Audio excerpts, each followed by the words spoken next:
Waalaikumsalam Husni. Apa kabarnya nih Bu Ida hari ini? Alhamdulillah sehat. Gitu sehat.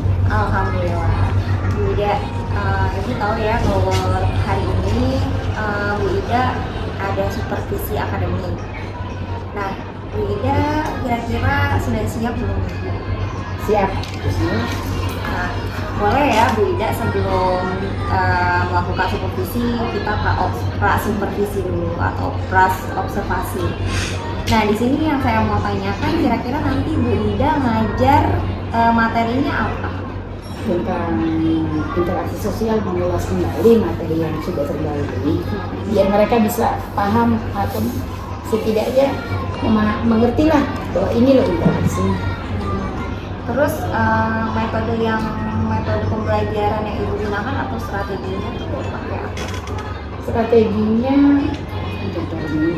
ini strateginya biasa kita dengan cara menghadirkan atau mereka menonton film, di mana di dalam film itu sudah tergambar tentang norma atau nilai-nilai terutama di suku-suku yang ada di Indonesia. Nanti dari film itu mereka bisa menganalisa sendiri dan menyimpulkan. Nah, kira-kira menurut Bu Ida lagi nih dalam nanti belajar gitu melakukan pengajaran, ada nggak yang masih perlu Ibu kembangkan? Sepertinya masih banyak yang harus dikembangkan, terutama penguasaan kelas ya. Penguasaan kelas itu yang masih belum bisa saya dengan baik ya. Karena di mana mengelola kelas itu kan dibutuhkan interaksi yang dua-duanya sama-sama baik dari siswa ataupun guru. Kadang di situ tuh saya masih butuh saran atau katakanlah solusi apa supaya penerapan pengelolaan kelasnya jadi lebih baik. Itu yang Oke, berarti boleh ya nanti saya amati yang di bagian penguasaan pengelolaan kelas. Siap, dengan senang hati. Nah, emang selama ini menurut Bu Ida masih di level mana penguasaan atau pengelolaan kelas Bu Ida yang selama ini ngajar? Sepertinya sih kalau dibilang grade-nya tuh dari grade atas namanya bawah 7, 8, 9, 10 kira-kira ya di posisi 7, 8 lah. Masih 7, 8 ya untuk saat ini. Bu Ida tuh pengen meningkatin Iya, biar posisinya. terjadinya kesinambungan pembelajarannya yang menyenangkan banget gitu. Oke, berarti di grade keberapa kira-kira? 9 lah, 9, 10 ya. Oke. Nah, kira-kira ada lagi nggak yang masih perlu Ibu harus kembangkan, baik itu dalam metode pembelajaran atau gimana? Ya mungkin apa ya, lebih tepatnya itu tadi pengelolaan kelas supaya anak-anak lebih nyaman. Kan anak yang pertama itu kan ciptakan suasana nyaman, berarti kelasnya dibuat nyaman, senyaman mungkin, jadi mereka bisa memahami dan mengerti apa yang diajarkan seperti itu. Jadi pengennya di pengelolaan kelas aja ya, nggak ada lagi. Nah kalau untuk metode kayaknya sudah nggak ada masalah. Tapi kalau selama pembelajaran, proses pembelajaran, apakah sudah menerapkan pembelajaran yang dengan baik atau menurut Bu Ida masih kurang gitu dari segi kebutuhan mereka? Sepertinya masih kurang ya, Masih kurang. karena terbentur oleh waktunya yang kurang pelajaran itu. Karena kalau seperti contoh menonton film ya belum mereka mempersiapkan alat-alatnya yang kadang mereka tidak persiapkan sebelumnya, jadi di saat begitu bel baru mereka siapkan sudah makan waktu, jadi nggak maksimal. Jadi selain pengelolaan kelas yang baik juga mereka juga belum terpenuhi ya kayak dalam segi waktunya ya, karena kekurang minimnya waktu ya tidak baik kalau gitu. Nah, apa yang Bu Ida harapkan dari observasi ini nanti ke depannya? Tentunya berharap sekali dapat masukan atau katakanlah solusi yang bisa membuat pembelajarannya jauh lebih lebih baik lagi, lebih lengkap lagi, dan lebih nyaman lagi, seperti itu. Baik. Jadi Bu Ida pengen harapan Bu Ida nanti ke depannya Bu Ida dapat masukan atau solusi yang dapat membuat pembelajaran itu lebih dari tadi ya. Kemudian ada lagi nggak? Cukup kayak Nggak ada lagi. nggak ada. Baik, semoga nanti harapan dan keinginan Bu Ida yang tadi mendapatkan solusi atas permasalahan Bu Ida sendiri, kemudian dapat menguasai kelas dengan baik ya dari grade 7 menjadi ke 10 gitu ya. Mudah-mudahan itu dapat tercapai. Nanti saya supervisi gitu ya, saya observasi pembelajaran gimana yang memang membutuhkan untuk diamati, membutuhkan solusi dari permasalahan Bu Ida. Ya. Siap. Oke, terima kasih Bu Ida. Yuk langsung aja ya Bu. Siap.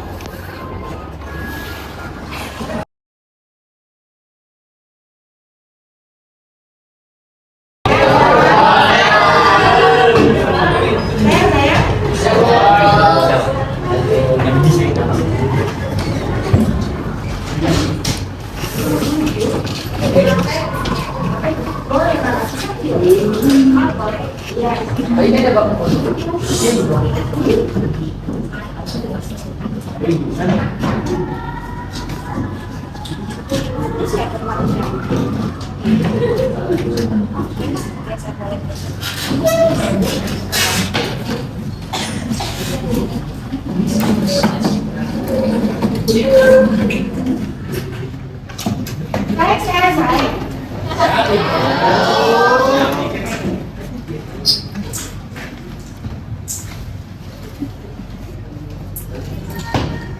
Mau masuk materi dulu saya tentang ini menurut materi dulu. Sebelumnya udah sampai masalah definisi. Mulai tentang masalah interaksi materi. Saya kan definisinya sudah, faktornya sudah, terus bentuknya sudah, ciri-cirinya sudah. Ayo, tolong dong gambarin tentang ini interaksi, ini faktornya mau empati ke, mau simpati ke, mau apa motivasi ke dalam bentuk gambar. Ayo, siapa yang bisa? Andi. Interaksi Apa aja? itu siapa? Keduanya? Iya gambar. Ayo mas, gambar. Ayo dari artinya gambar faktornya sayang. Saya. Andi aja bu. Si Papa itu kita nyambung banget tuh. Ya gambar aja. Ayo gambar. Mas Andi. Iya sayang. Nina.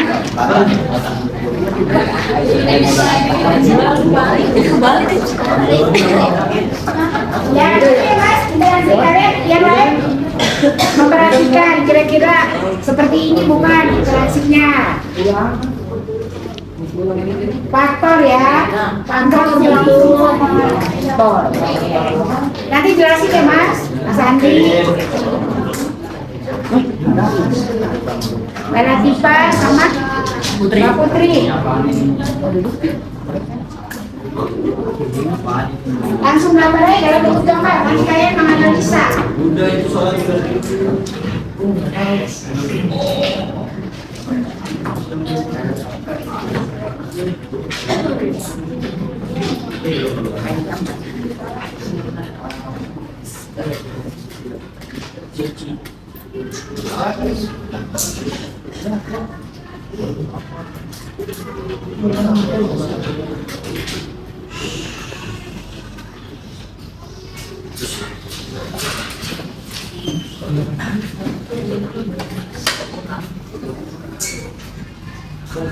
Yang lain sambil mengamati ya, nanti di analisa.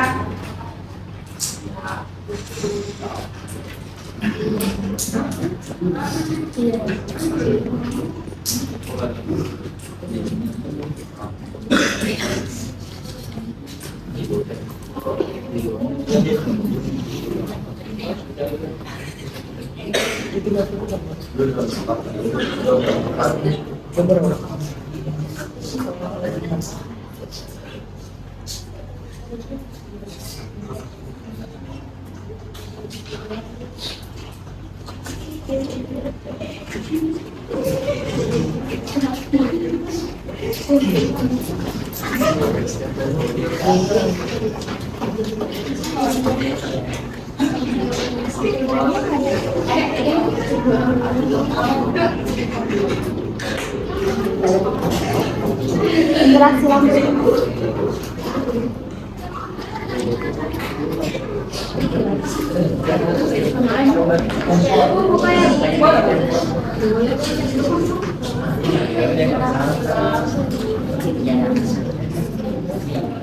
Ya kan, yang ini Mbak yang bilang dengan alam.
Udah Bu.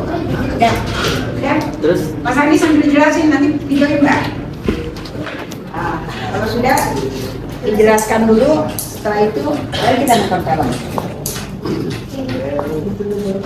kasih Bu. Ya, jelasin Mas itu gambar apa, tentang apa maksudnya. Di mana? Ya di depan. Oke teman-teman, ini adalah interaksi yang jadinya itu tidak langsung. Contohnya apa? Contohnya misalnya kita itu kayak catat di medsos, kayak di Telegram, di WhatsApp, ataupun di internet gitu. Seperti contohnya kita kayak komen-komenin di postingan sesuatu, atau kita balas chat dari teman kita, saudara kita, bapak kita, keluarga kita gitu.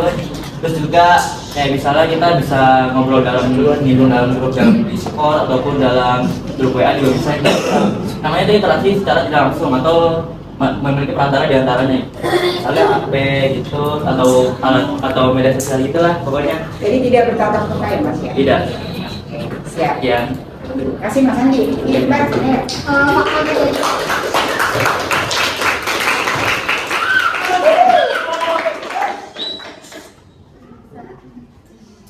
Faktor terjadinya interaksi yang pertama itu adalah imitasi. Imitasi itu nggak salah yang dijelasin itu artinya meniru, tapi menirunya itu secara nggak berlebihan. Artinya itu kita meniru kayak yang positif-positifnya aja, misalkan kayak idol K-pop itu kan yang kita tiru dari gaya nyanyinya, dari gaya cara berpakaiannya, tapi secara tidak berlebihan. Yang aku tulis itu, yang aku gambar itu ada orang lagi nyanyi, dia tuh mencoba gaya penyanyi terkenal gitu. Berarti iya idolanya, tapi secara nggak berlebihan. Oke. Paham? Ya. Kasih Mbak Putri.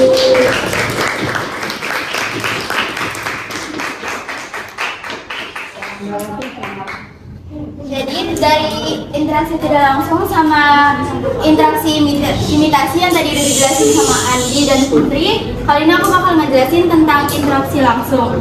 Jadi interaksi langsung itu adalah interaksi yang kita lakukan secara langsung pada kejadian tersebut pada saat itu juga. Kayak misalkan kita bertatap muka, bersentuhan, terus berbicara langsung, saling ngobrol, kayak pas lagi di lingkungan sekolah, masyarakat, atau bahkan keluarga. Begitu.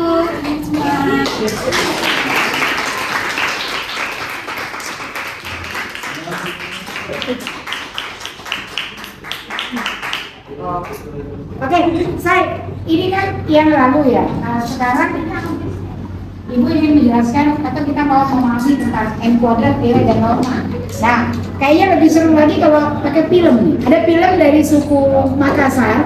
Itu di suku Makassar itu ada satu konsep namanya konsep siri. Ada orang Makassar di sini? Wah, konsep siri itu adalah apabila bukan daun siri ya. Apabila harga dirinya kesinggung sedikit, wah, ngamuk dia, Badik yang bicara. Jadi di sini di film ini menceritakan tentang anaknya jatuh cinta berdua, orang tuanya tidak setuju karena pernah punya konflik. Akhirnya apa yang mereka lakukan? Mereka kawin lari, MBA, hamil, ya kan?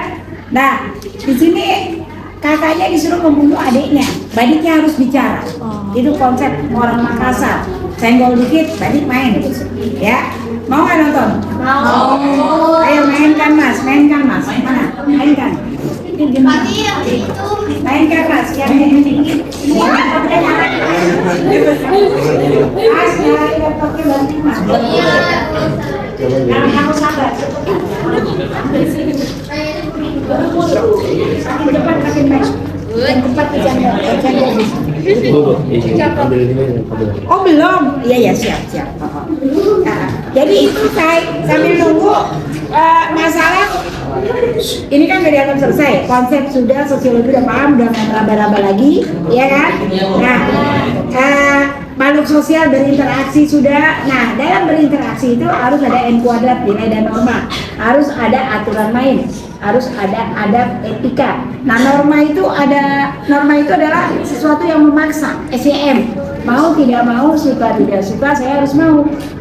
Lampu merah, kenapa gue berhenti? Motor gua. Kenapa gue sekolah harus pakai seragam? Padahal ibaratnya yang beliin bokap duit, bokap gua. Itu ya mas, norma. Bukan norma Yudita ya. Nah, norma itu ada 5 mbak.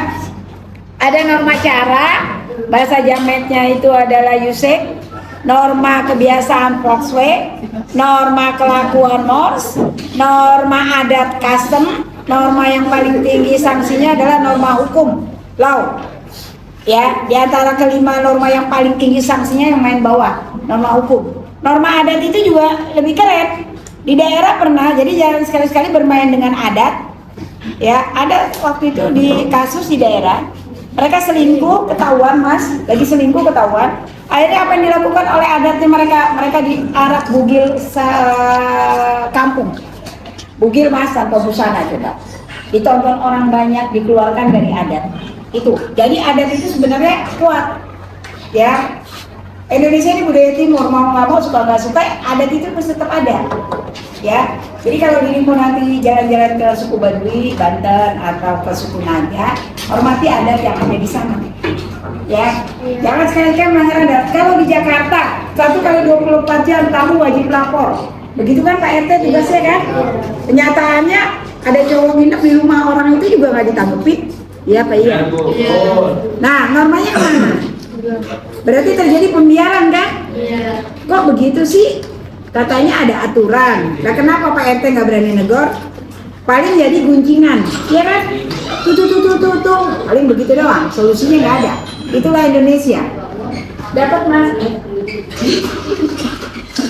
Oke, yang norma cara itu sorry. Mas, nanti kalian menganalisa dari gambar.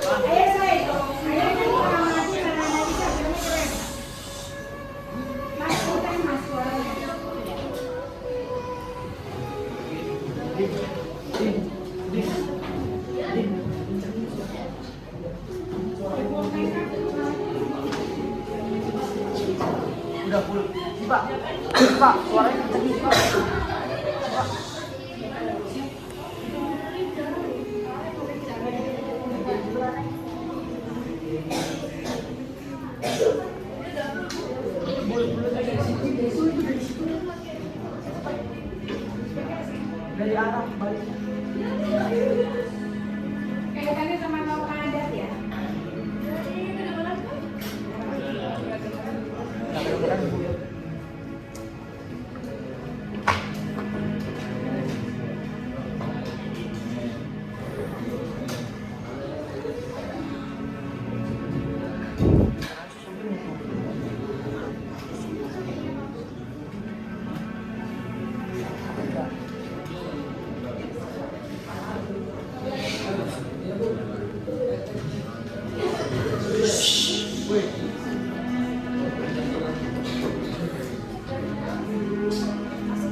Saya sudah di jalan.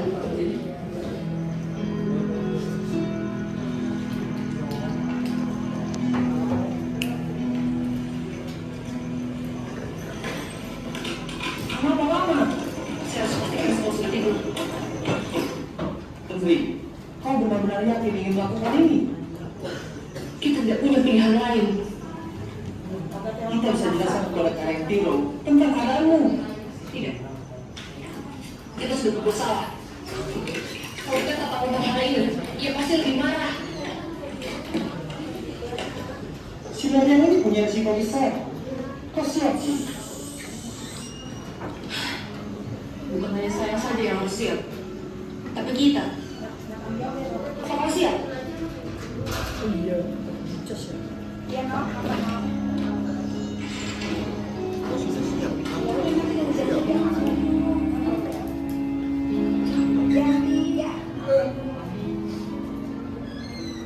Hendrik, sudah ambil sumur? Bangun Makina. Waktunya sembahyang. Hendrik.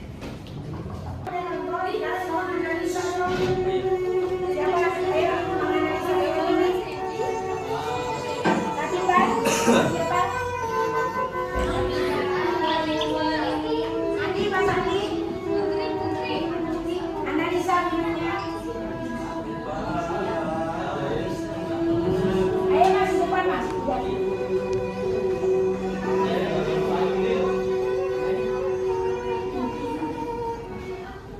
Ayo, siapa yang mau analisa? Silakan. Ayo Pak, silakan. Boleh, silakan. Ayo. Mandi, Mas Andi yang mana tiba? Ayo cepat Andi. Cepat. Kedua.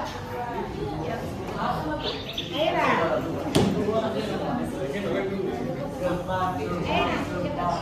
Karena kaitannya sama Ramadan. Ayo, silakan.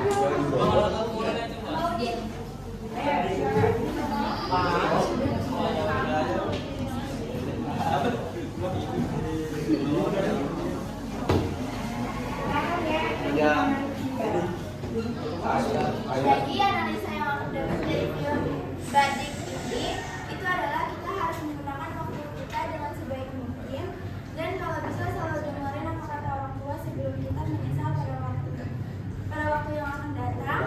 Terus juga tidak mengecewakan orang tua, dan dari film ini juga kita bisa ambil kesimpulannya kayak Dadang bilang, dengerin apa kata ada orang tua persetujukan. Karena kan pasti orang tua itu menentukan atau merestui apa yang kita mau itu kan udah dipikir secara sematang-matangnya kan. Jadi lebih baik kita itu mendengarkan apa yang sudah orang tua terangkan kepada kita, biar kita enggak menyesal pada waktu yang akan datang di berikutnya. Dia yang dapat dari simpan video Batik.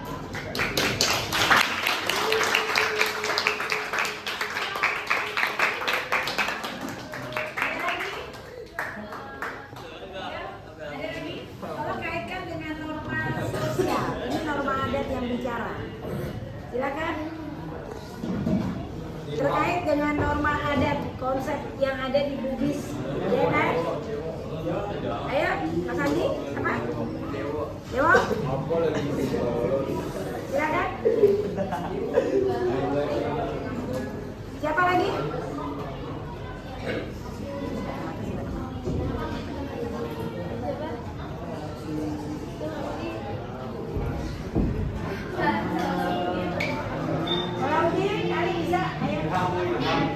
Baik keturunan kayak keturunan Daeng atau Karaeng itu kalau misalkan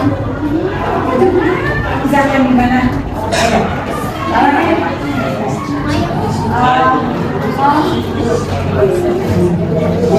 Gimana?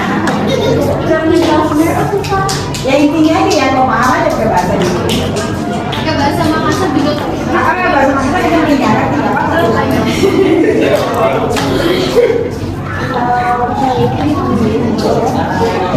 Dalam masa itu kita harus bisa memperkenalkan orang tua, karena orang tua itu tahu semua adat yang ada di daerah sana.